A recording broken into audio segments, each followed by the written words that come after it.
जब मैले काठमाडौँ आएँ, काठमाडौँ चाहिँ धेरै ठुलो लाग्यो। अनि म विशेष गरेर म चाहिँ कीर्तिपुरमा बस्थेँ। कीर्तिपुरमा चाहिँ विद्यार्थीहरू बस्थे। त्यहाँ कारण के थियो भन्दा एक त डेरा भाडा हामीलाई सस्तो थियो, कीर्तिपुरमा पढ्ने वातावरण थियो, जो डेरामा बस्थे डेरा पनि सस्तो थियो र होस्टल पनि एभाइलेबल थियो। र त्योभन्दा बेसी चाहिँ त्यति बेलाको कीर्तिपुरमा त्रिभुवन विश्वविद्यालयले चाहिँ एउटा मेस सञ्चालन गर्थ्यो, क्याफेटेरिया थियो स्टुडेन्टहरुको लागि। त्यो चाहिँ सुविधामा खाना दिन्थ्यो, ₹2.50 खाना दिन्थ्यो। कति सालको कुरा छ ₹2.50 खाना पाउने? यो 1993 or 4 हो, 2-3 तिर भन्नुहोस् न। ₹2.50 खाना दिन्थ्यो अनि हप्तामा एक दिन मासु दिन्थ्यो।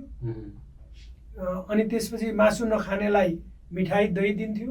खाना राम्रो थियो। हेर्नुहोस्, त्यो चाहिँ सरकारले, त्यो युनिभर्सिटीले विद्यार्थीको हितको लागि त्यो ल्याएको प्रोग्राम थियो, कार्यक्रम थियो। र त्यो कारणले गर्दा त्यो खाना चाहिँ सस्तो भएको र होस्टेलमा बस्ने वातावरण भएको हुनाले चाहिँ धेरै विद्यार्थीहरू जो काठमाडौँमा पढ्नुहुन्थ्यो नि, ती मान्छेहरू कीर्तिपुरमा पढ्थे र त्यहाँ चाहिँ इनरोल भनेको भर्ना गरिएको हुन्थ्यो। कोठा भाडा चाहिँ त्यतिखेरको समयमा कीर्तिपुरतिर कति थियो सर? कतिमा हजुर बस्नु भयो?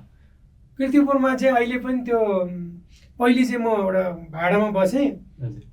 अहिले के अरे कीर्तिपुरको तपाईँ चाहिँ माथि बजारमा जानु पर्यो, त्यो एउटा गुम्बा छ, तपाईँ अहिले पनि जानुपर्ने गुम्बा छ, त्यो नजिक हामी बस्थ्यौँ। मेन बजारमै तल्लो साइडमा एउटा कोठा ल्याएको थियौँ र मसँग बुटबलको एउटा साथी बस्नुहुन्थ्यो। हामी त्यही 200 कि 150 रुपियाँ भाडा तिर्थ्यौँ मासिक। हजुर।